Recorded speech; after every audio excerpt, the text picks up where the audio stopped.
Advogado de Bolsonaro tentou fazer o que ele ganha para fazer, que é passar pano para o inelegível e o Dudu Bananinha. Porém o advogado Marco Aurélio de Carvalho do Grupo Prerrogativas estava lá, meus amigos, e lavou nossa alma com uma verdadeira rajada. Espia. Bom, em primeiro lugar, com todo respeito, eu sugiro ao meu colega que tome conhecimento melhor, tome pé melhor dos elementos dessa ação penal, né? Vai verificar que ela não tem o menor fundamento. Não há um único elemento que conecte o presidente Bolsonaro aos atos do 8 de janeiro.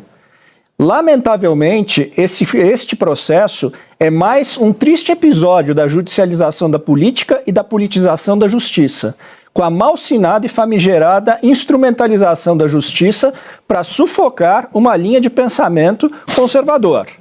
Sobre o deputado Eduardo Bolsonaro, aliás, é um excelente exemplo exatamente do que eu acabei de falar. O deputado Eduardo não está praticando nenhum crime ali. O que lhe é imputado num contorcionismo digno do Cirque du Soleil é coação no curso do processo. Coação é crime praticado mediante violência ou grave ameaça. Onde houve violência e grave ameaça aqui? Ou criticar o governo brasileiro, a Suprema Corte brasileira é uma grave ameaça? A grave ameaça, para que se caracterize, o indivíduo tem que deter em suas mãos o poder de constranger outro. Eduardo Bolsonaro não tem poder de aplicar sanções a ministros da Suprema Corte. O único poder que ele tem é o de se indignar e de buscar ajuda internacional diante do que acontece no Brasil hoje, não apenas em relação ao pai dele, mas a liberdade de expressão de todo um movimento político conservador que, de novo, tem sido perseguido pela instrumentalização da justiça.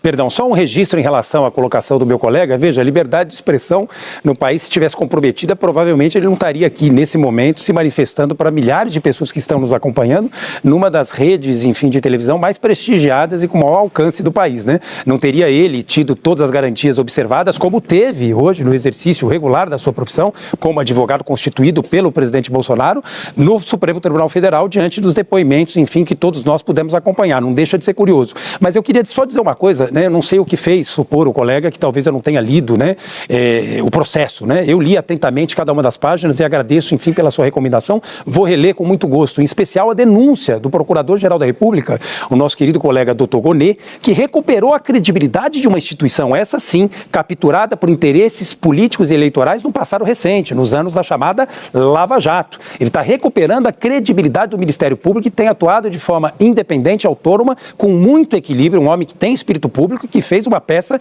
que seguramente é um registro para nossa história. E o colega, com toda a humildade, né, reciprocamente, assim como ele fez, né, gentilmente em relação a mim, que ele leia a denúncia, né?